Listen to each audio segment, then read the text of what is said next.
Hello friends, आज के video में हम अपना नया टॉपिक करने जा रहे हैं। हम इंडियन कॉन्ट्रैक्ट एक्ट 1872 की क्विक रिवीजन करने जा रहे हैं और जिसका हमने सबसे पहले unit number first quick revision हमने कर चुके हैं। आज का टॉपिक जो हमारा होने वाला है यूनिट सेकंड होने वाला है, जो कि हमारा क्या है, कंसाइडरेशन से रिलेटेड है। तो सबसे पहले हम कंसाइडरेशन के अंदर डेफिनेशन देखेंगे, उसके एसेंशियल एलिमेंट्स देखेंगे और उसके बाद दो कॉन्सेप्ट देखने वाले हैं। तो सबसे पहले हम अपना डेफिनेशन को कंप्लीट करते हैं, फिर आगे बढ़ते हैं। तो सबसे पहले डेफिनेशन, कंसाइडरेशन की डेफिनेशन हमने एग्रीमेंट जो यूनिट फर्स्ट थी हमने उसके अंदर भी देखी थी। हम इसके अंदर दोबारा देख लेते हैं। अगर आपको यूनिट फर्स्ट का क्विक रिवीजन देखना हो तो आप मेरे डिस्क्रिप्शन बॉक्स में जाके वहां से अपना लिंक देख सकते हैं और इस वीडियो को पूरा लास्ट तक देखें, जिससे कि आपको इंडियन कॉन्ट्रैक्ट एक्ट 1872 में कोई भी दिक्कत नहीं आएगी और ये 20 मार्क्स के लिए आपके लिए कवर हो जाएगा इंडियन कॉन्ट्रैक्ट एक्ट 1872 के दौरान। तो चलते हम डेफिनेशन करते हैं। डेफिनेशन में बोल रखा है, when at the desire of the promisor, promisor के डिजायर पे दी प्रोमिजी और एनी अदर पर्सन, प्रोमिजी या उसके बिहाफ पे कोई भी पर्सन हैज डन, काम कर सकता है, फ्रॉम डूइंग और डज और अब्सटेन फ्रॉम डूइंग और प्रॉमिस टू डू और अब्सटेन फ्रॉम डूइंग समथिंग। ठीक है, कुछ भी कर सकता है किसके डिजायर पे, प्रोमिजर के डिजायर पे, लेकिन प्रोमिजी के बिहाफ पर। ठीक है, सच एन एक्ट और एब्सटिनेंस और प्रॉमिस इज कॉल्ड कंसाइडरेशन। उसको क्या बोलते हैं हम, कंसाइडरेशन बोलते हैं। आगे हम देखेंगे कि लीगल रूल्स क्या हैं रिलेटिंग टू कंसाइडरेशन से रिलेटेड हमारे पास क्या क्या लीगल रूल्स होते हैं। तो आप अगर ये पॉइंट याद करके चले जाएं और इसके रिलेटेड थोड़ा थोड़ा आप अपनी समरी बना के लिख दें तो आपके यहाँ पे फुल मार्क्स मिलते हैं।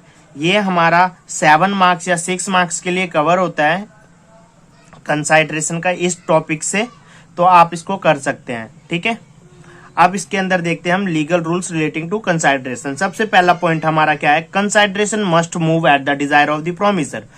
कंसाइडरेशन जो होती है वो प्रोमिसर के डिजायर पे होती है। प्रोमिसर को जो कंसाइडरेशन चाहिए वो कंसाइडरेशन उसके डिजायर पे होनी चाहिए। ठीक है, डिजायर ऑफ द प्रोमिसर। दूसरे पॉइंट में बोल रखा है, कंसाइडरेशन में मूव फ्रॉम द प्रोमिजी। कंसाइडरेशन जो होती है वो या तो प्रोमिजी के हिसाब से हो या उसके बिहाफ पे किसी और पर्सन से हो, लेकिन कंसाइडरेशन होनी जरूरी है। थर्ड पॉइंट हमें बोल रखा है, कंसाइडरेशन में भी पास्ट, प्रेजेंट, फ्यूचर।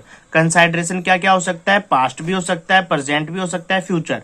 इसका मतलब कंसाइडरेशन हम पास्ट में भी दे चुके होते हैं और प्रेजेंट में देना भी होता है और फ्यूचर में दे भी सकते हैं।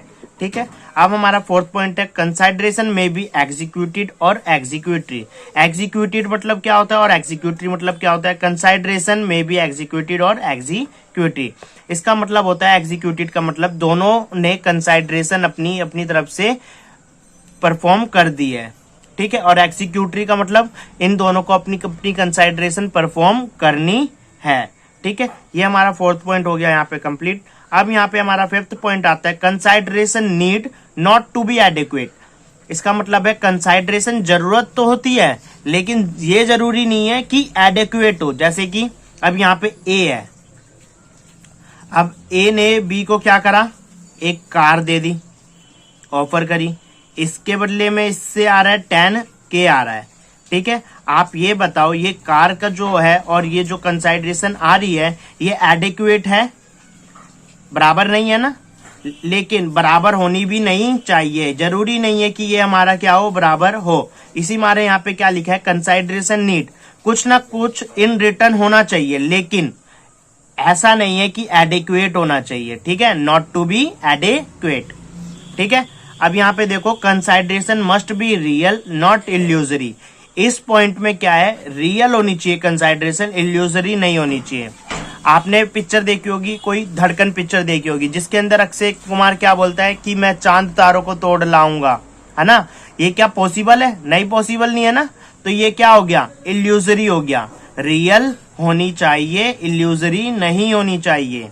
ठीक है, कंसाइडरेशन कब परफॉर्म हो सकता है, जब दो पार्टी हो, तभी कंसाइडरेशन परफॉर्म हो सकता है। एक तरफ से आएगा, एक तरफ से जाएगा। और यहाँ पे हमारा 8 पॉइंट क्या बोल रखा है, consideration must be certain, certain होनी चाहिए, लॉफुल होनी चाहिए एंड लीगल होनी चाहिए। क्या होनी चाहिए, लीगल होनी चाहिए।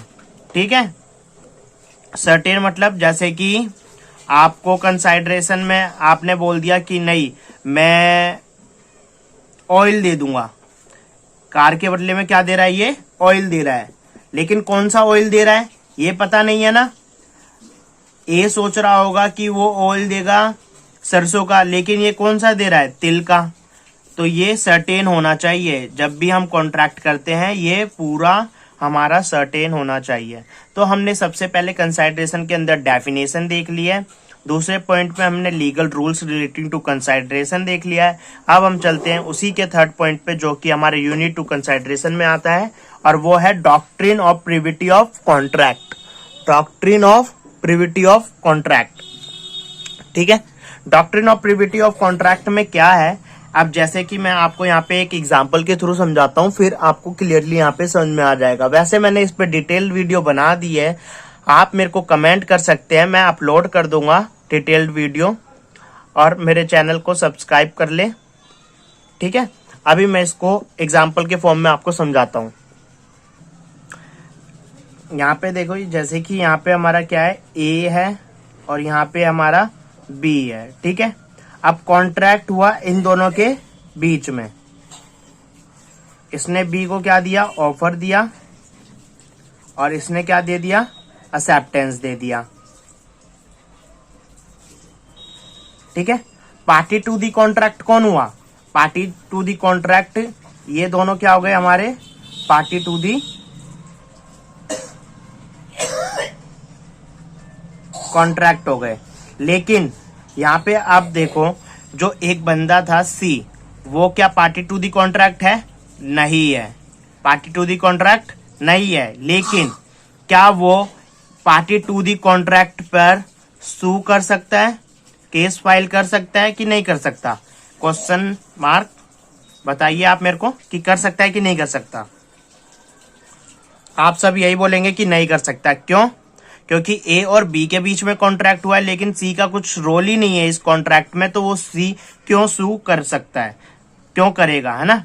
लेकिन इसके कुछ एक्सेप्शन है, जहां पर हमारे पार्टी टू दी कॉन्ट्रैक्ट किसी स्ट्रेंजर टू दी कॉन्ट्रैक्ट पर क्या कर सकता है, ये हमारा क्या है, स्ट्रेंजर टू दी कॉन्ट्रैक्ट। ठीक है, stranger to the contract.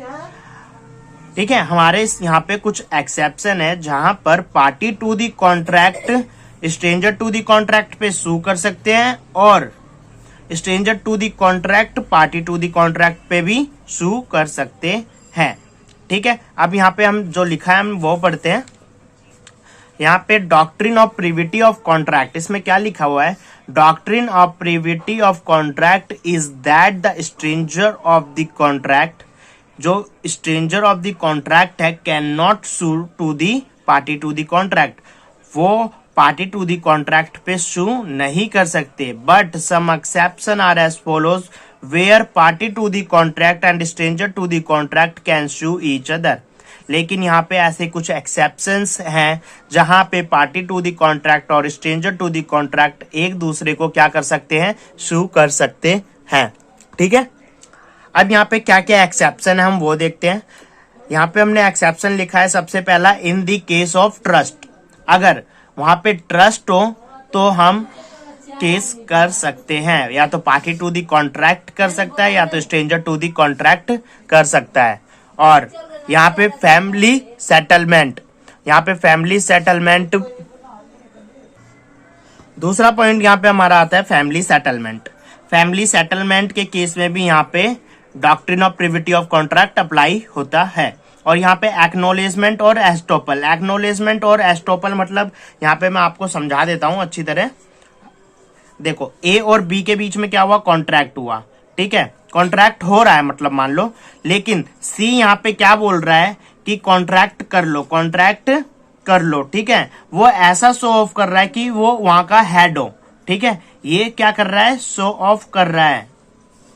Estoppel मतलब शो ऑफ करना। ठीक है, अब यहाँ पे ए ने बी से क्या कर लिया, कॉन्ट्रैक्ट कर लिया, और बी ने इसके साथ क्या कर दिया, फ्रॉड कर दिया। तो इस केस में party to the contract stranger to the contract पे क्या कर सकता है, सू कर सकता है। ठीक है। अब फोर्थ पॉइंट हमारा असाइनमेंट आता है, और फिफ्थ पॉइंट हमारा कॉन्ट्रैक्ट ऑफ मैरिज आता है। मेरे पीछे पीछे दोहराना है सभी को ये पॉइंट्स, जिससे कि हमें क्लियरली याद हो जाए। सबसे पहले in the case of trust, second family settlement, third acknowledgement और एस्टोपल, फोर्थ असाइनमेंट, और फिफ्थ हमारा कॉन्ट्रैक्ट ऑफ मैरिज। ठीक है।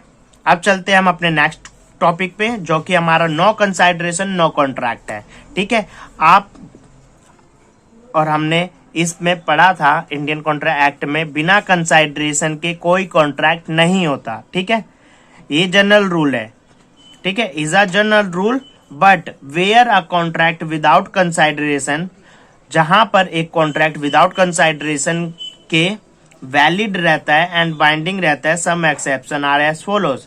उसके भी एक्सेप्शन है जहां पर वो कंसाइडरेशन, विदाउट कंसाइडरेशन कोई भी कॉन्ट्रैक्ट क्या रहता है, वैलिड रहता है। तो ऐसे कौन कौन से हमारे पास एक्सेप्शन है, आप वो देखेंगे। यहाँ पे नो कंसाइडरेशन नो कॉन्ट्रैक्ट के क्या क्या एक्सेप्शन है। सबसे पहला यहाँ पे हमारा नेचुरल लव एंड अफेक्शन, कि नेचुरल लव होना चाहिए और अफेक्शन होना चाहिए दोनों पार्टियों के बीच। फिर compensation for past voluntary services, कि जो सर्विसेज हमने प्रोवाइड करी हो वो पास्ट वॉलंटरी सर्विसेज होनी चाहिए। थर्ड हमारा यहाँ पे प्रॉमिस टू पे टाइम बार्ड डेट, जो टाइम बार्ड डेट हो चुका है उसके लिए प्रॉमिस कर देना।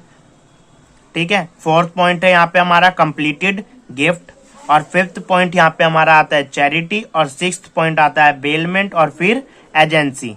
अभी तो इसमें यहाँ पे हमने एजेंसी, बेलमेंट, चैरिटी ये हमने छोटे छोटे लेवल पे अपना पढ़ रखा है, लेकिन ये इंटर के लेवल पे हमारा एक एक टॉपिक आ जाएगा। एजेंसी से रिलेटेड, बेलमेंट से रिलेटेड पर्टिकुलर टॉपिक आ जाएंगे यहाँ पे। ठीक है, यूनिट आ जाएगी, तो हमको वहां पे ये डिटेल में क्लियर करना है। आपको सिर्फ यहाँ पे पॉइंट रिवाइज कर लेने हैं, और इससे रिलेटेड आपको पढ़ के समझ के थोड़ी सी समरी लिख देनी है, आपके इसमें फुल मार्क्स आ जाएंगे। ठीक है। अगर आपको इससे रिलेटेड केस स्टडीज देखनी हो तो आप मेरे यूट्यूब चैनल पे देख सकते हैं। वहाँ पे मैंने यूट्यूब चैनल पे अपना डिटेल में केस स्टडी समझा रखी है कि कैसे लिखते हैं और कैसे रीड वगैरह करते हैं। ठीक है। ये हमारा कंसाइडरेशन का टॉपिक यहाँ पे खत्म हो जाता है। हम यूनिट 3 में मिलते हैं। अब हमारा यूनिट 3 के क्विक रिवीजन हम उस पर भी लेके आएंगे। तो आज के लिए इतना ही, बाय, मिलते हैं नेक्स्ट वीडियो में।